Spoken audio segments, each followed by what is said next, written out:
ఓం ఓం నమస్తే ఓం స్వామి. అథ చాణక్య నీతి దర్పణ శోధ పూర్ణ సంస్కరణ భాష్యకార పరమహంస స్వామి జగదీశ్వరానంద సరస్వతి. చాణక్య నీతి దర్పణం, దీని మరొక పేరు రాజనీతి సముచ్చయం. ఇందులో అథ ప్రథమోధ్యాయ, మొదటి అధ్యాయంలో నిన్న కొన్ని శ్లోకాలు చెప్పుకున్నాం.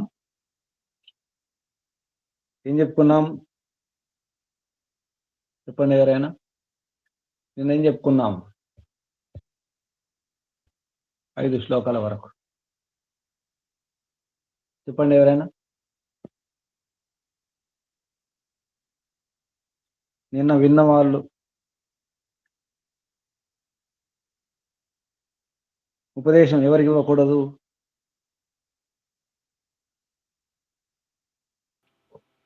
ఓం నమస్తే గురుజీ. బుద్ధిహీనుడైన శిష్యునకు వ్యభిచారిని కఠిన భాష్య స్త్రీని పోషించునను నానరాగములు పీడితులకు ప్రియజనుల వియోగ పీడితులను ధననాశాది కారణం వచ్చే దుఃఖితులను అయిన వారితో వ్యవహారం చేతను బుద్ధిమంతుడైన మనుషులు కూడా సుఖము పాలు కావాల్సి వచ్చును అని ఇది ఒకటి చెప్పారు గురుజీ. అలాగే మూర్ఖునికి ఉపదేశం చేయకూడదు.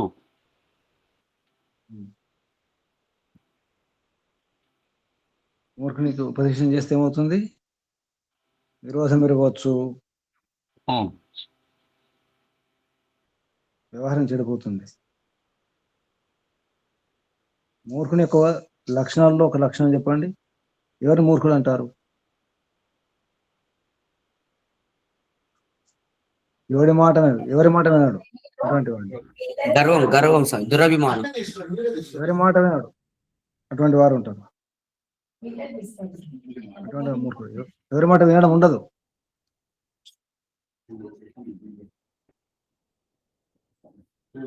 అలాగే మిత్రుడు, ఎటువంటి మిత్రుడిని దగ్గర ఉంచుకోకూడదు. సేవకుడిని ఎటువంటి సేవకుడిని ఉంచుకోకూడదు. యజమానికి పని మనకే పని చెప్పేవారు, తిరిగి మనకే పని చెప్తారు. అటువంటి వారిని ఉంచుకుంటే ఏమవుతుంది? సర్పే గృహే, మన ఇంట్లో సర్పాన్ని ఉంచుకున్నట్టే, పాపను ఉంచుకున్నట్టే. సర్పే గృహే వాచో మృత్యు ఏవ, మరణం ఉన్నట్టే. నా సంశయ, సందేహం లేదట. నా సంశయం లేదు, మరణం ఉన్నట్టే. దుష్టులు, ఇంటి దొంగలు కష్టం. ఇంట్లో దొంగలు పట్టుకోలేరు. ఇంటి దొంగను ఈశ్వరుడైనా పట్టలేడు, పట్టుకోజాలడు.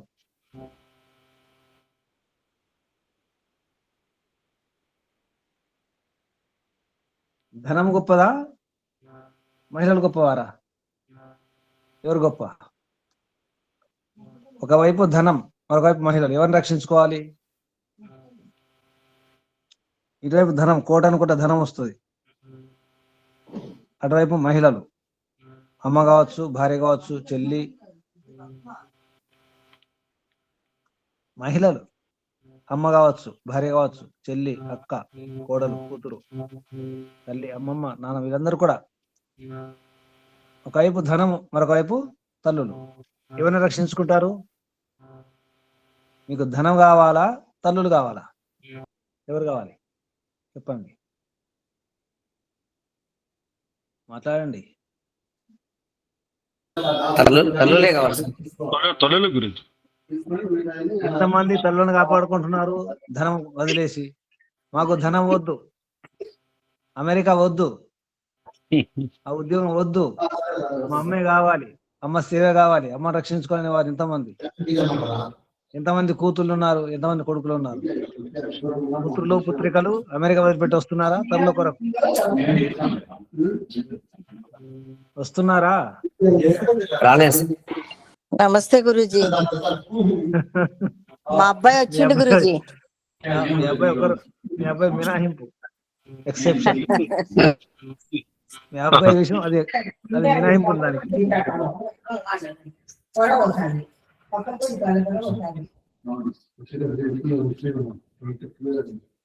మునిశేఖర్ గారు మీట్లోనండి. అది స్వామి కృష్ణారావు గారికి స్వామి.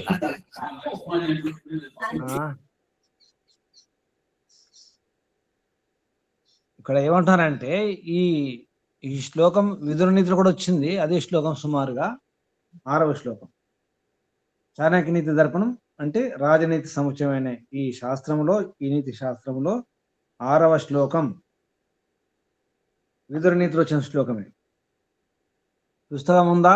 PDF తీసుకున్నారా? చూసుకున్నారా? ప్రింట్అవుట్ తీసుకున్నారా? చాణక్య నీతి దర్పణం వెంకయ్యార్య గారి పుస్తకం. ప్రయత్నం చేయండి. పుస్తకం ఉండాలి. పుస్తకం ఎవరి దగ్గర ఉంది? సుజాతమ్మ గారి పుస్తకం ఉంది కదా మీ దగ్గర? గురూజీ ఉంది. పేజ్ నెంబర్ చెప్తారా గురూజీ? నాకేం అర్థమైతలేదు. ప్రథమ అధ్యాయం మొదటి అధ్యాయం తీయండి. గురూజీ చూస్తున్నా గురూజీ. మొదటి అధ్యాయం ఆరంభంలోనే ప్రథమ అధ్యాయం 6వ శ్లోకం. గురూజీ ఆపదార్థే ధనం రక్షేత్. దొరికిందా? దొరికింది గురూజీ. ఆపదార్థే ధనం రక్షేత్ దారాన్ రక్షేత్ ధనైరపి ఆత్మానం సతతం రక్షేత్ దారైరపి ధనైరపి. విదురనీతి శ్లోకం, అదే శ్లోకం. ఇక్కడ ఇచ్చిండు గురూజీ. అర్థం చెప్పండి గురూజీ. చదవమంటారా? అర్థం శబ్దార్థాలు కాదు, భావార్థం అంటే చెప్పండి. ఆపత్కాలము కొరకు ధనమును రక్షింపవలెను, ధనము కంటే అధికముగా భార్యను రక్షింపవలెను. ఎల్లప్పుడూ భార్య కంటేను ధనము కంటేను అధికముగా తన్ను తాను రక్షించుకొనవలెను. తాను నశించిన తరువాత ధనము భార్య వలన ప్రయోజనం ఉండదు. కావున ఆత్మరక్షణము ముఖ్యము. చివరికి ఎవరిని రక్షించుకోవాలి? తనను తాను రక్షించుకోవాలి. ఆత్మరక్షణ. ఆత్మరక్షణ అంటే శరీరం రక్షణ కాదు. ఆత్మ ఎలా రక్షించుకుంటారు? మిమ్మల్ని మీరు. ఇక్కడ ఆత్మరక్షణ మిమ్మల్ని మీరు రక్షించుకోవాలి. ఎవరిని వారే, నన్ను నేనే, మిమ్మల్ని మీరే రక్షించుకోవాలి. ఆత్మరక్షణ ఎలా చేసుకుంటారు? ఎలా? డబ్బుతోనా? అధికారం? ఆత్మరక్షణ సుఖ సాధనాలతో ఎలా రక్షించుకుంటారు? ఇక్కడ ఏమన్నారు? దారైరపి ధనైరపి. ధనం ద్వారా గాని, దార అంటే స్త్రీలు. ఇక్కడ దార అంటే భార్య కాదు, స్త్రీలు ఎవరైనా, అమ్మ కూడా అవుతుంది. ఆత్మరక్షణ. ధనం ముఖ్యం కాదు, ఎవరు ముఖ్యం కాదు. అకస్మాత్తుగా పాము వచ్చింది అనుకోండి, అప్పుడు ఏం చేస్తారు? మీ అబ్బాయి ఇక్కడ బంగారం ఉంటుంది, బంగారు మూట ఉంది, రత్నాలు ఉన్నాయి, వజ్రాలు ఉన్నాయి, పాము వచ్చింది, అప్పుడు ఏం చేస్తారు? ఏం చేస్తారు?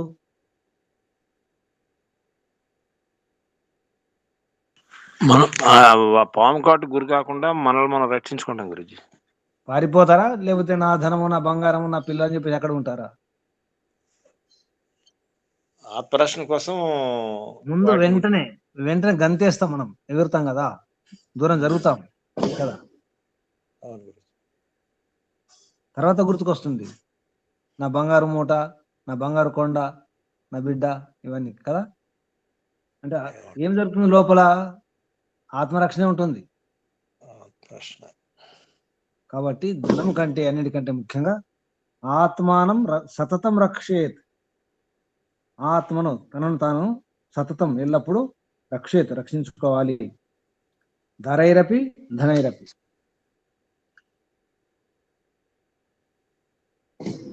మరి కొన్ని వదిలిపెట్టాల్సి వస్తుంది, త్యాగం చేయాల్సి వస్తుంది. ఎవరి కొరకు?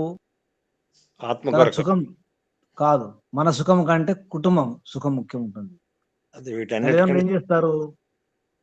తల్లిదండ్రులు వారి సుఖం చూసుకోరు కదా. పిల్లలు, కుటుంబం. తన సుఖాన్ని వదిలిపెట్టి కూడా కుటుంబం చూసుకోవాలి. దానికంటే గ్రామం అంటే ఇక్కడ ఏమంటున్నారంటే, అంటే ఆత్మరక్షణ అయితే ఎందుకు అంటున్నామో దానికి ప్రమాణం చెప్తున్నారు. మహాభారతంలో ఉద్యోగ పర్వంలో వస్తుంది అది. ఇంతకుముందు కూడా ఈ శ్లోకం చెప్పుకున్నాం. త్యజేత్ కులార్థం పురుషం గ్రామస్యార్థే కులం త్యజేత్ గ్రామం జనపదస్యార్థే ఆత్మార్థే పృథివీం త్యజేత్. మొత్తం ఈ భూమండలాన్ని వదిలిపెట్టాలట. అంటే ఆత్మ అంత గొప్పది. ఇక్కడ ఆత్మ రక్షణ అంటే చెడిపోకుండా, పతనం కాకుండా చూసుకోవడమే ఆత్మరక్షణ. వ్యసనాల్లో పడిపోకుండా, అవిద్యలో పడిపోకుండా, అధర్మంలో పడిపోకుండా ఉండడమే ఆత్మరక్షణ. ఆ విషయంలో కుటుంబం లేదు, దేశం లేదు, ప్రపంచం లేదు, ఎవరు లేరు. ఆత్మోన్నతి ముఖ్యం. ఈ శ్లోకానికి ప్రమాణం చెప్పడం జరిగింది. ఆత్మ రక్షణ అంటే ఇంత గొప్ప ఉంటుంది. ఎవరైతే ఆత్మను చూసుకుంటారో, ఆత్మ రక్షించుకుంటారో తప్పుడు పనులు చేయరు. అందుకే ఆత్మరక్షణ ముఖ్యము. ఆత్మరక్షణ కావాలంటే ఈశ్వరోపాసన, ఈశ్వరుని సాక్షిగా ఉంచుకొని వ్యవహారం చేయాలి. అది ఆత్మరక్షణ. తర్వాత 7వ శ్లోకం చూడండి. 7వ శ్లోకం సుజాతమ్మ గారు.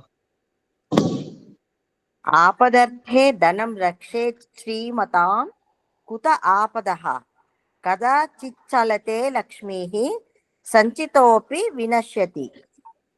అర్థం ఆపత్కాలములో ఆపదలను నివారించుటకు ధనమును రక్షించుకొనవలెను. శ్రీమంతులకు ఆపదలు ఎట్లు వచ్చును? ఎప్పుడైనను దైవయోగము వలన సంపద పోవును. అప్పుడు కూడబెట్టిన ధనము కూడా నష్టమగును. ఒకరు అడుగుతున్నారన్నమాట, చెప్పరు ఇలాగే ఆపదలు వచ్చినప్పుడు ధనం కావాలి, ధనాన్ని రక్షించుకోండి అని చెప్తే, ఒక ధనవంతుడు ఏమంటున్నాడో చెప్తున్నాడు ఇక్కడ. ఈ సంభాషణది. ఆపదార్థే ధనం రక్షేత్ శ్రీమతాం.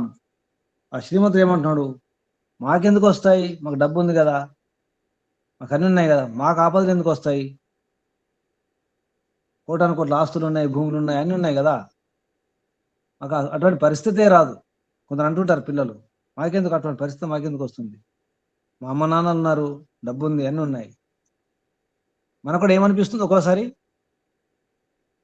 అన్నీ ఉన్నాయి కదా, మా పిల్లలు ఉన్నారు, బంధువులు ఉన్నారు, మిత్రులు ఉన్నారు, మా గురువులు ఉన్నారు, మా వేదాలు ఉన్నాయి, అన్నీ ఉన్నాయి కదా, మాకెందుకు కష్టాలు వస్తాయి అనిపిస్తుందా లేదా?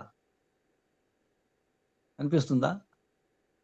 అన్నీ ఉన్నాయి కదా, ధర్మం పాటిస్తున్నాం, మంచి భోజనం తీసుకుంటున్నాం, మాకు రోగాలు ఎందుకు వస్తాయి అనిపిస్తుందా? పొద్దున లేస్తాం, యోగాభ్యాసం చేస్తాం, ప్రాణాయామం చేస్తాం, సాత్విక ఆహారం తీసుకుంటాం, ఆసనాలు వేసుకుంటాం, యజ్ఞం చేస్తాం, మాకెందుకు వస్తాయి రోగాలు, మాకెందుకు సమస్యలు వస్తాయి అనిపిస్తుందా?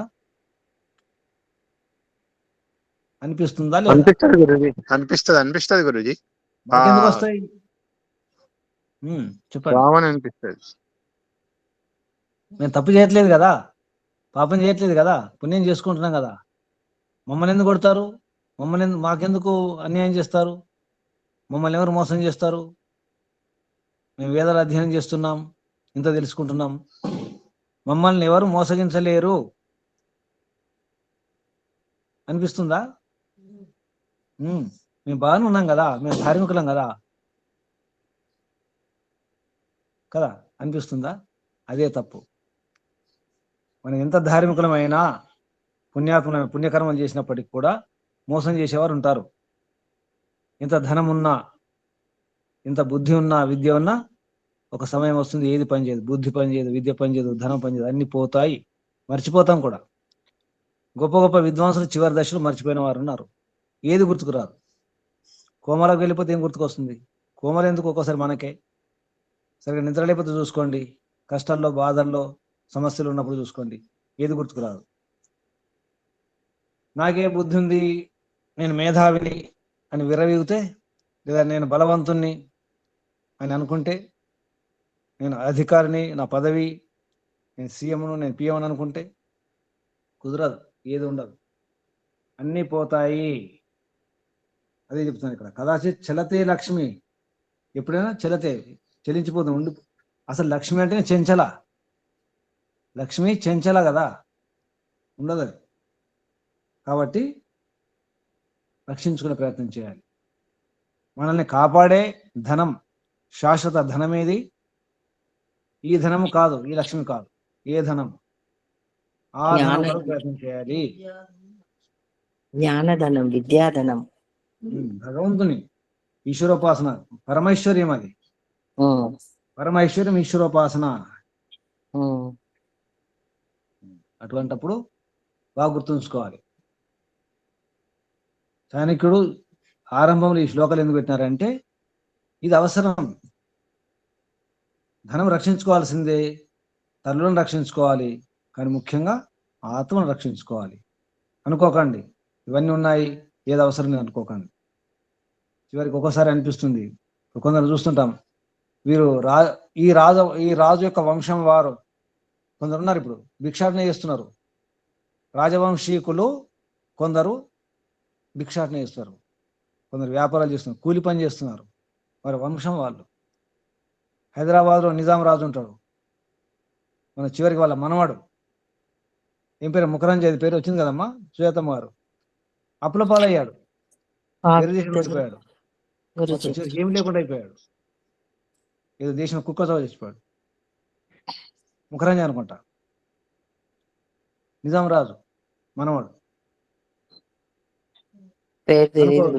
ఒకప్పుడు ప్రపంచంలో ధనికుడు, ధనవంతుడు, ప్రపంచంలో నంబర్ 1. అప్పుడు మనవాడు అంతే, కొడుకో కొడుకు అనుకుంటా, పేరు ముఖరంజ, పోయాడు. పెద్ద పెద్ద కోటలు ఇప్పటికున్నాయి, ప్యాలెస్లు ఉన్నాయి, ఇవిలా అమ్ముకున్నాడు. ఏది మిగలదు, మన బలం మిగలదు, మన ధనం మిగలదు, మన విద్య మిగలదు, ఏది మిగలదు, పోతాయి. ఏ ఊర్లో ఉండాలి, ఎక్కడ ఉండాలి? ఆ పద్యం చెప్పండి. అప్పిచ్చువాడు వైద్యుడు, వచ్చా పద్యం ఎవరికైనా? అప్పిచ్చువాడు వైద్యుడు, ఉపాధ్యాయుడు. ఎప్పుడు ఎడతెడక పారు.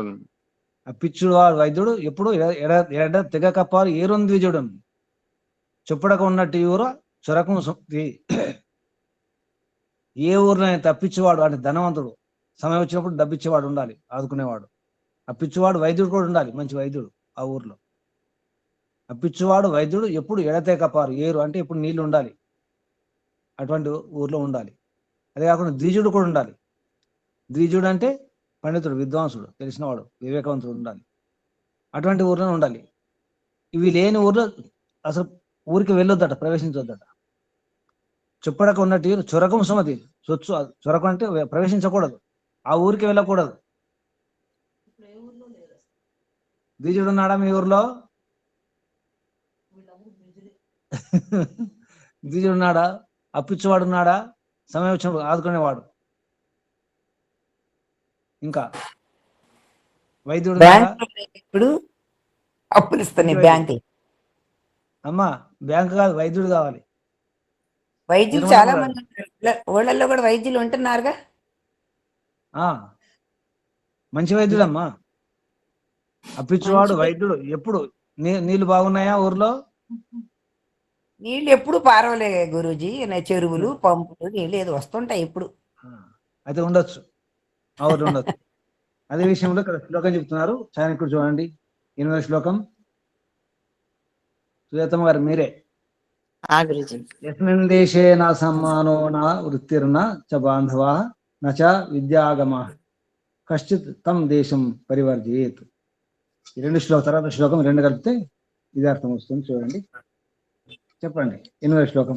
యస్మిన్ దేశే, యస్మిన్ దేశే న సమ్మానో న వృత్తిర్న చ బాంధవాః న చ విద్యాగమః కశ్చిత్ తం దేశం పరివర్జయేత్.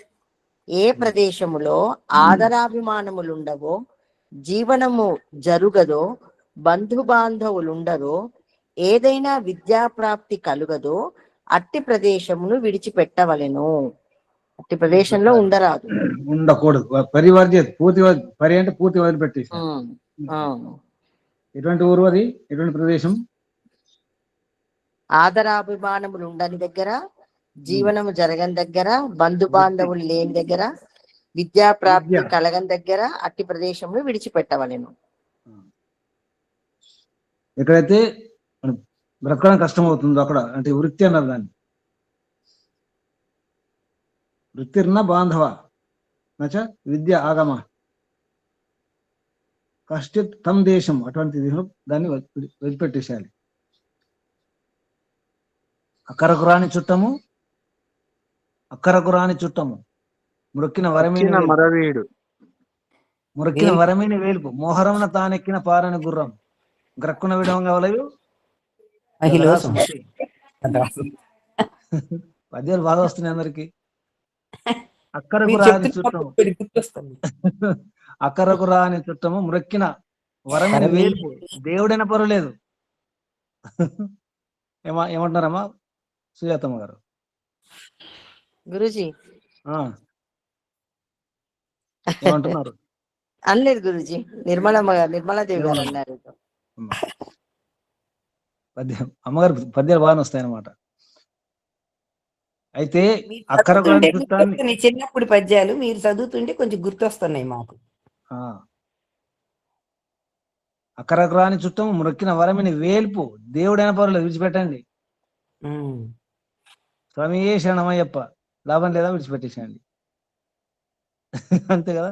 రకరకాల దీక్షలు ఎందుకు తీసుకుంటున్నారంటే అక్కడ లాభం లేదు. ఆ దేవుడు ఈ దేవుడు వదిలేస్తున్నాం కదా, లాభం లేకపోతే దేవుని వదిలిపెడతాం కదా. మోహరమున తానెక్కిన పారని గుర్రం, అంటే యుద్ధ సమయము పారిపోవాలి, గుర్రం ఎక్కితే గుర్రం కదలట్లేదు, అప్పుడు ఏం చేస్తారు? గ్రక్కున వెంటనే విడిచిపెట్టాలి, వెంటనే గ్రక్కున ఆలోచించేది లేదు, పారిపోవాలి. గ్రక్కున విడం కావాలి, గదరా సుమతి, గదంటే అవును కదా, పరివర్జయత్తు విడిచిపెట్టేసేయండి. సుమారు అదే అర్థం ఇది. తర్వాత శ్లోకం చూడండి. ధనిక 9వ శ్లోకం. ధనిక శ్రోత్రియో రాజా నది వైద్యస్తు పంచమ పంచయత్ర నా విద్యంతే నా తత్ర దివసం వసేత్, నా తత్ర దివసం వసేత్. అర్థం చెప్పండి అమ్మా.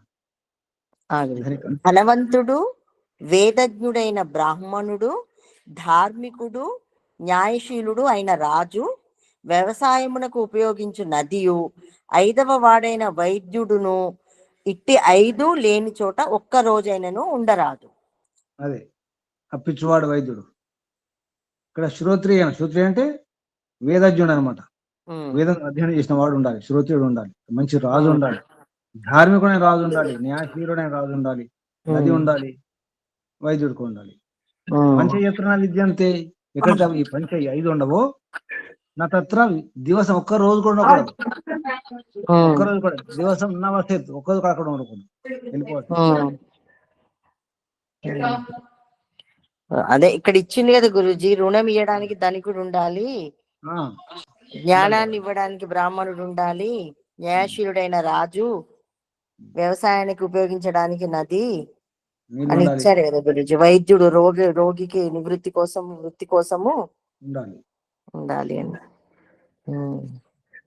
కల్పము లేక షడంగములతో కూడిన వేదము యొక్క ఒక శాఖను అధ్యయనము చేసి చదివించుట, యజ్ఞము చేయించుట, దానమిచ్చుట, దానము పుచ్చుకొనుట అను షట్కర్మల యందు ఆసక్తి కలిగి నిర్వహించు ధర్మము తెలిసిన వాడైన బ్రాహ్మణుడు శ్రోత్రియుడగును. రాజు అంటే న్యాయము రక్షణల కొరకు ధార్మికుడైన వాడు ఆవశ్యకమగును. నది పొలము తడుపుటకు అభివృద్ధి పొందుటకు నదులు ఉండవలెను. వైద్యుడు రోగములు సంభవించినప్పుడు రోగ నివృత్తి చేయుటకు వైద్యుడు ఉండవలెను. ఇది అటువంటి ఊరు ఉండాలి. ఆ ఊర్లో ఇవి లేకపోతే ఆ ఊర్లో ఉండడానికి వీలు లేదు, ఎందుకంటే కష్టాలు వస్తాయి. 10వ శ్లోకం చూడండి. లోకయాత్ర భయం లజ్జ దాక్షిణ్యం త్యాగశీలత పంచయత్ర నా విద్యంతే నా కుర్యాత్ తత్ర సంస్థితి. అర్థం చెప్పండి అమ్మా. 10వ శ్లోకం. లోకయాత్ర భయం లజ్జ దాక్షిణ్యం త్యాగశీలత పంచయత్ర నవిద్యంతే నకుర్యాత్ తత్ర సంస్థితం. ఎక్కడ బ్రతుకు తెరువు, వ్యాపారము, దండ భయము, లోక లజ్జ, చతురత, దానమిచ్చు ప్రవృత్తి అను 5 విషయములు ఉండవో అచట నివసింపరాదు. ఉండకూడదు అక్కడ. లోకయాత్ర అంటే బ్రతుకు తెరువు అన్నమాట, వ్యాపారం. లోకయాత్ర. భయం భయం కూడా ఉండాలి, భయం లేని చోట ఉండకూడదు. అంటే తప్పు చేస్తే శిక్షిస్తారు, పనిష్మెంట్ ఇస్తారని భయం ఉండాలి, లేకపోతే తప్పులు చేస్తాం కదా. భయం ఉండాలి, లజ్జ ఉండాలి, లోక లజ్జ ఉండాలి. చేస్తే తప్పులు చేసినప్పుడు, పాపాలు చేస్తే సిగ్గు అనిపించాలి. ఎక్కడైతే ఉండవో అక్కడ ఉండడానికి వీల్లేదు. సంస్థితం అన్నాడు అంటే నివాసం, నా కుర్యాత్, నివసించకూడదు, ఉండరాదు. దాక్షిణ్యం అంటే చతురత ఉండాలి, త్యాగశీలత ఉండాలి, దానం చేసే గుణం ఉండాలి, ప్రవృత్తి ఉండాలి.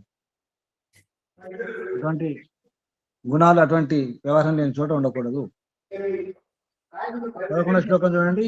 జానీయాత్ ప్రేషణే భృత్యాన్ బాంధవాన్ వ్యసనాగమే మిత్రం చ ఆపత్తి కాలేషు భార్యాం చ విభవక్షయే. విభవక్షయే. పరీక్ష అన్నమాట ఈ పరీక్ష. జానీయాత్ ప్రేషణే భృత్యాన్, చెప్పండి.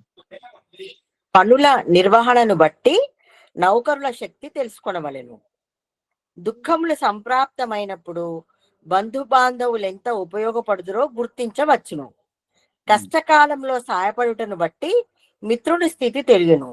అట్లే ఐశ్వర్యము క్షీణించినప్పుడు భార్య స్వభావము తెలుసుకొనవచ్చును. డబ్బు ఉందా లేదా, డబ్బు లేకపోతే ఎలా ఉంటున్నారు? భార్య కాదు, అందరూ మిత్రులు కూడా. ఆపత్కాలంలో ఆదుకున్నవాడే ఆపద్ బాంధవుడు అంటారు కదా. మిత్రుడు ఏం చేయాలి? ఆపద్ బాంధవుడు ఆదుకోవాలి ఆపత్కాలంలో. ఆపత్తి కాలేషు మిత్రం, తెలిసిపోతుంది గుణం. సేవకుడు ఉన్నాడు, రకరకాల పని చెప్పినప్పుడు వాడు చేస్తాడా, ఏమంటాడు, విసుక్కుంటాడా, అప్పుడు తెలుస్తుంది సేవ. బాంధవాలు బంధువులు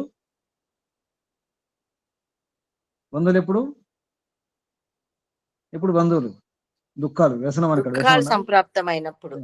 వ్యసనం అంటే ఇక్కడ దుఃఖాలు. వి అసన వ్యసన ఆగమి అంటే వచ్చినప్పుడు, దుఃఖాలు కలిగినప్పుడు, కష్టాలు కలిగినప్పుడు బాంధవులు ఎవరు తెలిసిపోతుంది. అందరు మా బాంధవులే మన దగ్గర ఉన్నప్పుడు. బెల్లం ఉన్నప్పుడు, బెల్లం ఉంటే ఈగల ముగ్గురు, చెరువు నిండితే కప్పలు వస్తాయి, కప్పలు. నీళ్ళుంటే కప్పలు వస్తాయి, ఇంత తినడానికి ఉంటే ఎలుకలు వస్తాయి, ఇంత తినడానికి చెరువు అందుబాటులో ఎలుకలు వస్తాయి. అలాగే మన ఇంట్లో కూడా ఎలుకలు వస్తాయి, బంధువులు చుట్టాలు ఇంట్లో కూడా ఎలుకలు వస్తాయి, కప్పలు వస్తాయి, ఈగలు వస్తాయి, చీమలు వస్తాయి. ఇప్పుడు జాగ్రత్త, ఈ పరీక్ష అన్నమాట. అప్పుడప్పుడు పరీక్షించుకోవాలి, ఎవరు బాంధవులు, ఎవరు మిత్రులు, ఎవరు ఏంటి చూసుకోవాలి.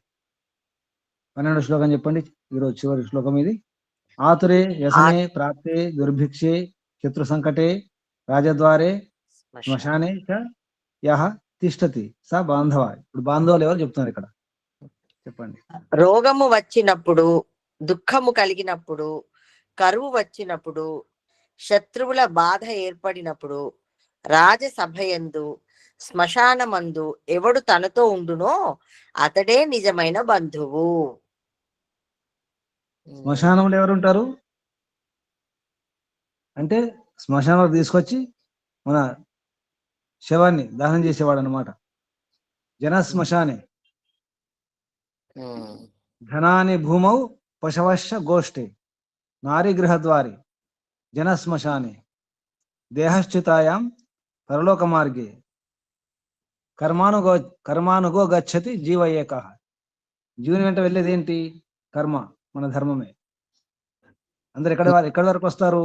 శ్మశానం వరకు వస్తారు. ఈ దేహం ఎక్కడి వరకు వస్తుంది? చితి వరకు వస్తుంది. దేహశ్చితాయాం, చితి పైన, అంతే, అంతవరకు ఈ దేహం, ఇంకేమి లేదు. ఆతురే అంటే రోగాలు వచ్చినప్పుడు, ఆతుర అంటే రోగాలు, మనం రోగులమైనప్పుడు, ఆతురే రోగి అయినప్పుడు. దుర్భిక్షం అంటే కరువు కాటకలు వచ్చినప్పుడు. వ్యసన అంటే దుఃఖాలు కలిగినప్పుడు, బాధలు కలిగినప్పుడు, ఇది అవసరమైనప్పుడు. ఇక్కడ వ్యసన 2 అర్థాలు, దుఃఖాలు కలిగినప్పుడు, అవసరమైనప్పుడు. వ్యసనే ప్రాప్తే దుర్భిక్షే, అకాలం, కరువు కాటకాలు వచ్చినప్పుడు, శత్రు సంకటే, శత్రువులతో భయం ఉన్నప్పుడు కూడా కాపాడేవారు ఉండాలి. అలాగే రాజద్వారే, రాజ్యసభలు వెళ్ళినప్పుడు అక్కడ ఎలా మాట్లాడలో మనం మాట్లాడలేం, రాజుతో భయం అనిపిస్తుంది. అప్పుడు దగ్గరుండి మాట్లాడేవాం. ఇప్పుడు న్యాయాలయంలో అడ్వకేట్లు మాట్లాడతారు, మనం మాట్లాడుకోవచ్చు. నిజానికి మనం మాట్లాడలేం కాబట్టి అడ్వకేట్ని పెట్టుకుంటాం, న్యాయవాదిని. అప్పుడు న్యాయవాది కాపాడాలి నిజానికి. అలాగే శ్మశానే యహతిష్టది, ఎవరైతే ఉంటారో వారే బాంధవులు. నిజమైన బాంధవులు అంటే అర్థం వేరు, బంధు అంటే అర్థం వేరు. గుర్తుంచుకోండి, ఇక్కడ బాంధవ అన్నారు, బంధు కాదు, బాంధవులు. బంధువులు అంటే దగ్గర రక్త సంబంధికులు, వాళ్ళు బంధువులు. బంధు బాంధవులు. బాంధవ అంటే మిత్రులు కూడా వస్తారు, బాంధవుల్లో మిత్రులు వస్తారు, కానీ బంధువుల్లో మిత్రులు రారు. బాంధవుడు అంటే మిత్రుడు, అంటే కష్టకాలంలో కాపాడేవాడే బాంధవుడు. మనం ఉదయం చెప్పుకుంటాం కదా, వేద బాంధవులారా, శాశ్వత బాంధవులారా, ధర్మ బాంధవులారా అని చెప్పుకుంటాం కదా. ఆత్మ బంధువులారా. బంధువు వేరు, బాంధవులు, బంధు బాంధవులు అంటారు, బంధు బాంధవులతో సహా అంటారు. అప్పుడు మనం ఆత్మ బంధువులు అనొద్దు, ఆత్మ బాంధవులు అనాలి. మనం ఆత్మ బంధువులం కూడా అమ్మా, బంధువులం కూడా ఆత్మ బంధువులం బాంధవులం రెండు, అందుకే రెండు చెప్పుకుంటాం. బంధు బాంధవులు. ఏమి నేర్చుకున్నారు, ఏ ఊర్లో ఉండాలి, ఏ ఊర్లో ఉండకూడదు, ఎవరిని రక్షించుకోవాలి, ఆపత్ కాలంలో ముందుగా డబ్బు కూడా పెట్టుకోవాలి. ఆపదార్థే ధనం రక్షేత్, ఆపదల కొరకు ముందు కొంచెం పొదుపు చేసుకోవడం అవసరం. అన్నిటికంటే ముఖ్యంగా తల్లులను రక్షించుకోవాలి. ధనం కంటే అందరికంటే ముఖ్యంగా ఎవరు రక్షించుకోవాలి, ఆత్మరక్షణ ముఖ్యము, ఆత్మోన్నతి ముఖ్యము. అనుకోవద్దు డబ్బుంది, అన్ని ఉన్నాయి, ఎప్పటికుంటాయి అనుకోవద్దు, పోతాయి. లక్ష్మి చెంచల, కదాచిత్ చెదతే, లక్ష్మి ఉండదు. ఎక్కడ ఉండాలి, ఎక్కడ ఉండకూడదు, ఈరోజు నేర్చుకున్న విషయాలు. దీన్ని వదిలిపెట్టాలి. ఏ దేశంలో, ఏ ప్రదేశంలో అయితే సన్మానం ఉండదో, జీవిక ఉండదో, బాంధవులు ఉండరో, విద్య రాదో, అటువంటి దేశాన్ని, అటువంటి ప్రదేశాన్ని పరివర్జయేత్, పూర్తిగా, అంటే పూర్తిగా విడిచిపెట్టాలి. పరివర్జయేత్. ఏ ఊర్లో అయితే ధనికుడు ఉండడో, శ్రోతి ఉండడో, రాజు ఉండడో, నది ఉండదో, వైద్యుడు ఉండడో, అక్కడ కూడా ఉండకూడదు, ఒక్క దినం కూడా ఉండకూడదట. నా తత్ర దివసం వసేత్. అలాగే లోకయాత్ర, భయం, లజ్జ, దాక్షిణ్యం, త్యాగశీలత, పంచయత్ర నా విద్యంతే నా కుర్యాత్ తత్ర సంస్థితి, అక్కడ నివసించకూడదు. ఇవి విషయాలు పరీక్షించుకోవాలి,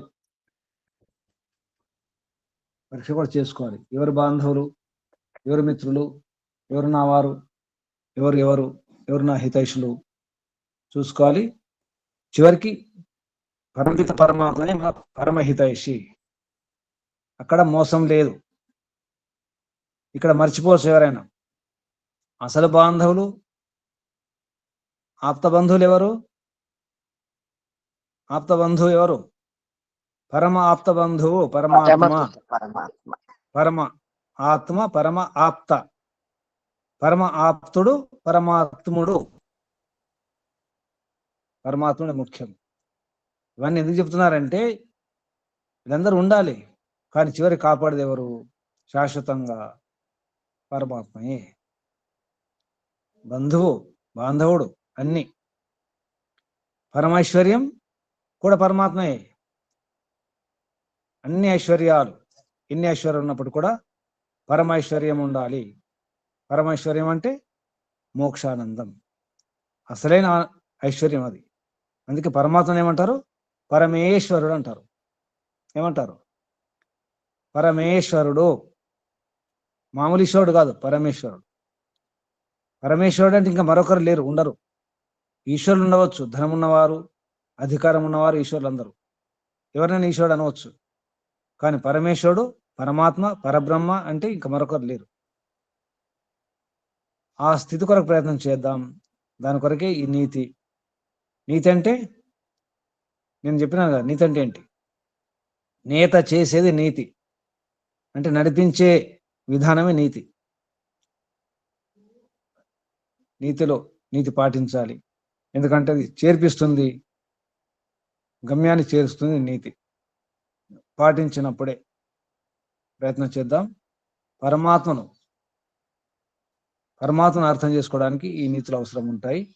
అది ఏ నీతి అయినా ఆచరణ కొరకే ఉంటుంది. నీతులు మాటలు ఎదుటి వారికి చెప్పడానికి అనుకుంటారు, నీతులు ఎదుటి వారికి చెప్పడానికి కొరకే, నా కోసం కాదు అనుకోకండి. ముందు నా కొరకే. చాణక్యుడు చెప్పేది ఎవరి కొరకు? నా కొరకు అనండి. నా కొరకు, నా నా కొరకు, కొరకు, నా కొరకు. నా కొరకు. వాడుకోండి, ఉపయోగించుకోండి. ఆత్మరక్షణ ముఖ్యం అన్నిటికంటే. ఈరోజు సారం ఏంటి? ఆత్మోన్నతి, ఆత్మరక్షణ ముఖ్యము. ఎవరిని వారే రక్షించుకునే ప్రయత్నం చేయండి. ఇక్కడ ఆపేద్దాం. ముందుగా పరమపిత పరమాత్మకు వందనాలు, ప్రణామాలు.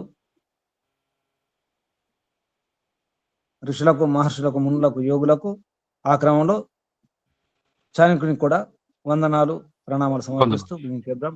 ఓం శుభం. మీ అందరికీ వందనాలు, అభినందనాలు, పరమాత్మ శుభాశీస్సులు. సర్వేభ్యో నమో నమః. శుభం. ముగించేద్దాం. ఓం శుభం. ఓం నమస్తే గురుజీ, ధన్యవాదములు. ఓం నమః. ఓం నమస్తే గురుజీ, ధన్యవాదములు. ఓం నమస్తే గురుజీ, ధన్యవాదములు. నమస్తే గురుజీ, ధన్యవాదములు. ఓం నమస్తే గురుజీ, ధన్యవాదములు. నమస్తే గురుజీ. ఓం నమస్తే. ఓం ఓం ఓం నమస్తే గురుజీ, ధన్యవాదములు. ఓం నమస్తే. ఓం సాదర ప్రణామ గురుజీ. సాదర ప్రణామమ్మా. ఓం ఓం ఓం. ప్రణామాలు గురుజీ. ప్రణామమ్మా. శుభం. నమస్తే అమ్మా. ఓం శుభం. ఓం ఓం.